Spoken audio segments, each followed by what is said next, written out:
Na, nganong dili man filean og kaso ni First Lady Lisa Marcos si Attorney Glenn Siong nga kanunay magpasiatab nga gimaniobra sa Smartmatic ang boto nga nakuha ni Presidente Bongbong Marcos maong nakakuha kini og 31 million votes sa nakalabay nga eleksyon mga kabombo. Gibalik-balik yun ni og sulti ni Attorney Glenn Siong nga tikasan ang mga Marcos sa matag higayon nga adunay prayer rally nga pagahimuon ang mga supporters ni Duterte kanunay nga isulti ni Attorney Glenn Siong nga nakigmeeting kuno si Lisa Marcos sa taga Smartmatic aron masiguro ang kadaogan ni Presidente Bongbong Marcos.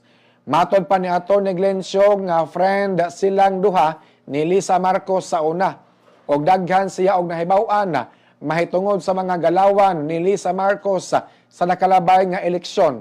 Matod pa ni Glenn Siong nga kung makit-an niya si Lisa Marcos iya kining tamparoson wala og tuo. Bali-balihon niyag sagpa tungod sa iyang kalagot tungod kay dugay kuno siya nga nagtrabaho nag-alagad sa mga Marcos o niya wa kuno siya sweldoe. Bugat kayo kini nga mga pasangil o niya nga naman nga wala siya file og kaso ni Lisa Marcos mga kabombo. Nga si Lisa Marcos kuno og ang Smartmatic before sa election mga kabombo nag-meeting o niya ila kunong gimaniobra para makakuha gyud og 31 votes si Bongbong Marcos mga kabombo. Nganong di man mohimo og legal action si Lisa Marcos ang First Lady? Buot ba natong sabton nga tinuod ang tanan nga mga pasangil ni Attorney Glenn Siong batok sa mga Marcos? Or gipakawalay bili ni Lisa Marcos?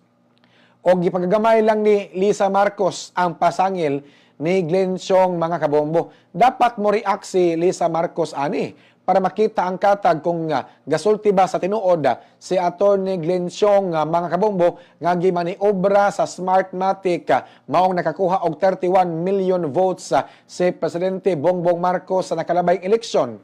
Si Attorney Glenn Siong murag iro nga nagsigig paghot samtang si Lisa Marcos nagsigig duso og disbarment case batok ni Attorney Glenn Siong.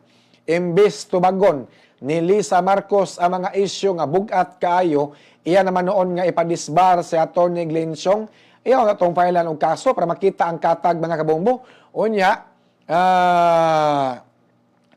matag higayon nga dunay prayer rally mga kabombo sa kining grupo aning mga supporters ni Duterte, maisog rally matod pa. Mate mura naman ning dili prayer rally, mura naman tog political rally mga kabombo.